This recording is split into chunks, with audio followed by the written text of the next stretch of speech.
Excellence, Alassane Ouattara, président de la République de Côte d'Ivoire, mon frère et conseiller économique,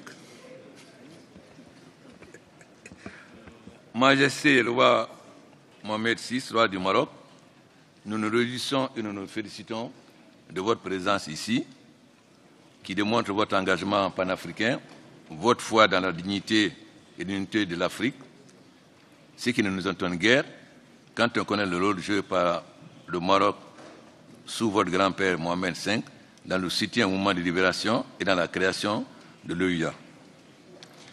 Excellence, M. Donald Tusk, président du Conseil européen, co-président du 3e sommet Union africaine-Union européenne, Excellence, Mesdames, Messieurs les chefs d'État et de gouvernement, Excellence, M. Antonio Guterres, secrétaire général de l'Organisation des Nations Unies, Excellence, M. Jean-Claude Juncker, président de la Commission de l'Union européenne, Excellence, M. Moussa Faki, président de la Commission de l'Union africaine, Mesdames, Messieurs les ministres, Mesdames, Messieurs les représentants des organisations internationales, Mesdames, Messieurs les membres du corps diplomatique et consulaire, Mesdames, Messieurs, j'éprouve toujours un immense plaisir à me retrouver dans cette belle ville d'Abidjan, capitale d'un pays frère, voisin, dont la généreuse hospitalité, toute africaine, mérite notre profonde gratitude. Je suis d'autant heureux que je me retrouve avec mon frère et ami, le président Alassane Dramane Ouattara, sous la conduite duquel la Côte d'Ivoire s'affirme sur le chemin du développement et de l'intégration africaine. En ma qualité de président en exercice de l'Union africaine, je voudrais dire toute mon appréciation des dispositions idoines prises par les autorités ivoiriennes pour créer le cadre idéal nous permettant de faire face aux devoirs qui nous interpellent, celui d'assurer le renouveau du partenariat Union européenne-Union africaine. Majesté, Mesdames, Messieurs, lors de notre 4e sommet qui s'est tenu à Bruxelles en avril 2014, nous avons pris des engagements dans le cadre d'une déclaration politique assortie d'une feuille de route pour la période 2014-2017. En dépit des progrès indéniables réalisés dans notre coopération, l'atteinte de nos objectifs est compromise par des défis sécuritaires et humanitaires, la persistance des conflits et la recrudescence des activités terroristes, sans occulter bien sûr les changements climatiques et la question cruciale du financement du développement. Ensemble, l'Union européenne et l'Union africaine se sont investis pour apporter des réponses appropriées à ces préoccupations majeures dans le cadre du G5 Sahel. Et là, nous saluons le rôle joué par la France et le président Macron et nous invitons tous les autres pays européens à se joindre à la France pour permettre au G5 Sahel d'être opérationnel. Du sommet de la Valette sur la migration, des COP 21, 22 et 23, de la conférence des Nations Unies sur les ODD et de celle d'Addis Abeba sur le financement du développement. Voilà pourquoi nous abordons avec un optimisme fondé ce 5e sommet Union africaine-Union européenne, qui a pour thème investir dans la jeunesse pour une croissance inclusive, accélérée et un développement durable. Ce thème est d'autant plus d'actualité que l'Union africaine considère que la dividende démocratique comme le facteur essentiel du développement. En 2014, à Bruxelles, l'atmosphère était clairement à l'optimisme. Ces 2 dernières années ont, hélas, beaucoup changé les perspectives concernant l'Afrique. On ne pouvait pas en effet imaginer à Bruxelles que les prix des matières premières et la demande internationale concernant ces ressources allaient diminuer de manière significative. On ne pouvait pas imaginer aussi que le ressort central du modèle de développement chinois allait secouer l'ensemble des indicateurs économiques globaux. On pouvait tout aussi, au tout au plus, prévoir que le système financier provoquerait des taux d'intérêt négatifs ou encore la volatilité des taux d'échange et une diminution de la consommation globale. On n'avait pas à l'esprit que l'éruption du populisme pouvait déboucher sur de violentes réactions à l'égard des migrants. On n'imaginait pas que l'accélération des changements technologiques irait de pair avec une accélération accentuée des inégalités.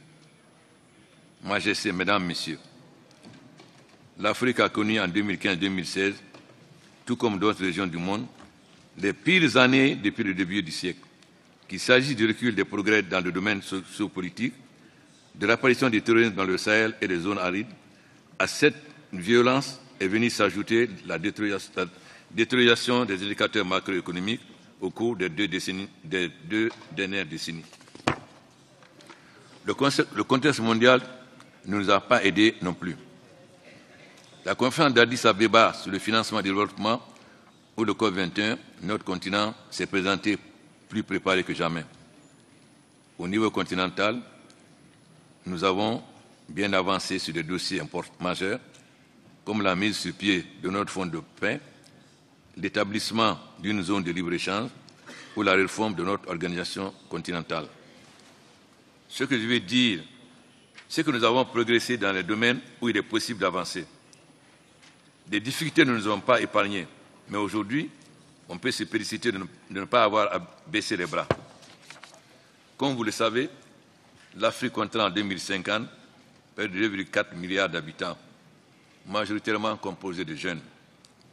Des stratégies et mécanismes destinés à promouvoir l'épanouissement des jeunes, l'autonomisation des femmes et la protection des jeunes filles sont plus que jamais nécessaires en vue de faire de cette explosion démographique une opportunité économique assurant une croissance soutenue et durable.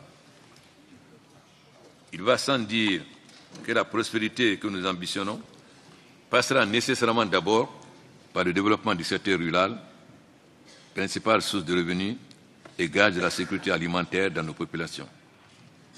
Il nous appartient de mobiliser les financements nécessaires pour l'aménagement des terres et la maîtrise de la gestion de l'eau.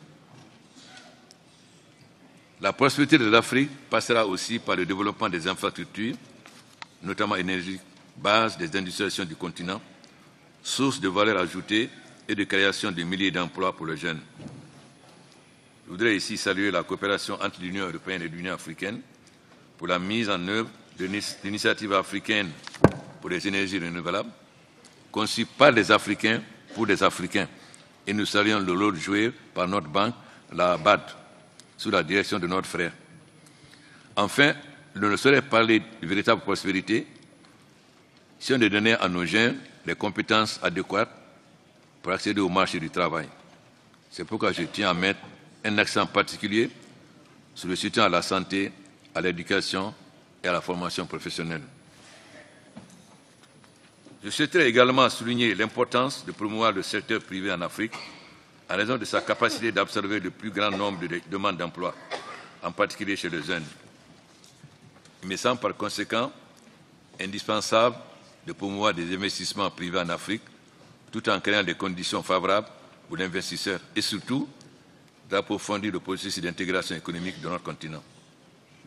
Majesté, Mesdames, Messieurs, comme je l'ai toujours dit, l'Afrique a décidé de parler d'une même voix et de prendre en main son destin.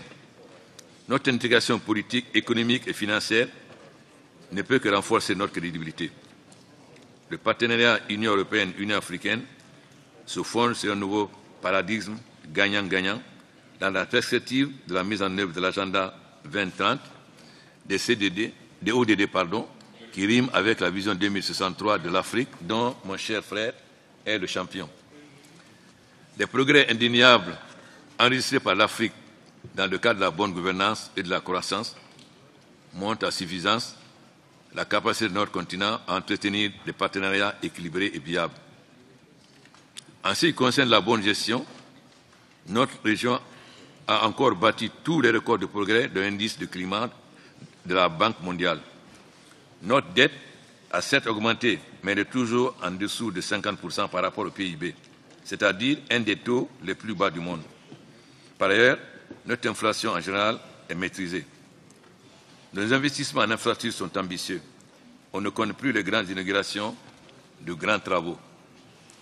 La forte croissance de la demande d'électricité en Afrique durant les prochaines décennies, consécutive à la progression de sa population, demande davantage d'investissements dans ce secteur stratégique.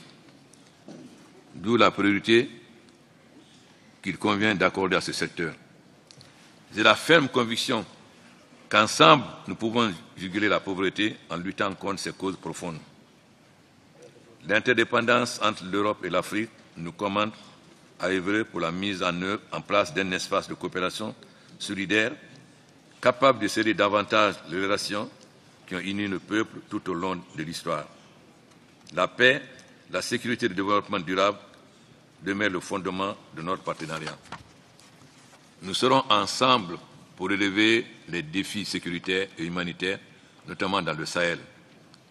Nous conjuguerons nos efforts dans la lutte implacable contre le terrorisme, le trafic de drogue et la traite des êtres humains. Donnons-nous la main pour apporter des solutions plus humaines à cette crise migratoire qui vicie les relations entre le Nord et le Sud. Nous condamnons énergiquement les actes abominables commis dans certains pays de la route migratoire de l'Afrique vers l'Europe, notamment en Libye. Ces faits sont intolérables et inacceptables. La communauté internationale doit prendre des mesures fermes pour mettre fin à ces crimes de notre âge. Majesté, Mesdames, Messieurs, au moment où nous nous engageons vers la mise en place d'un nouveau partenariat, je voudrais déjà me féliciter de l'appui constant de l'Union européenne qui demeure l'un des partenaires privilégiés de notre continent. Je tiens à mettre en exergue le Fonds fiduciaire d'urgence pour la lutte contre les causes profondes de la migration irrégulière, comprenant un volet pour le financement de l'emploi jeune en Afrique. Le plan d'investissement extérieur mis en place pour financer le développement durable en Afrique, ainsi que les opportunités offertes par l'UE pour faire face aux méfaits des changements climatiques sur le continent.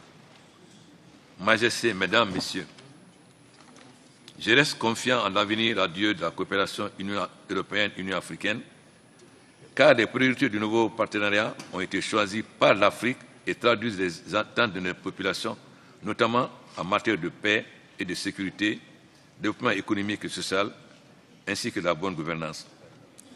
L'atteinte de ces objectifs profitera avant tout, bien naturellement, à la jeunesse, qui trouvera en Afrique la clé de son bien-être et de son épanouissement dans des États désormais plus résilients. Vive la coopération entre l'Union africaine et l'Union européenne. Vive la coopération internationale. Je vous remercie.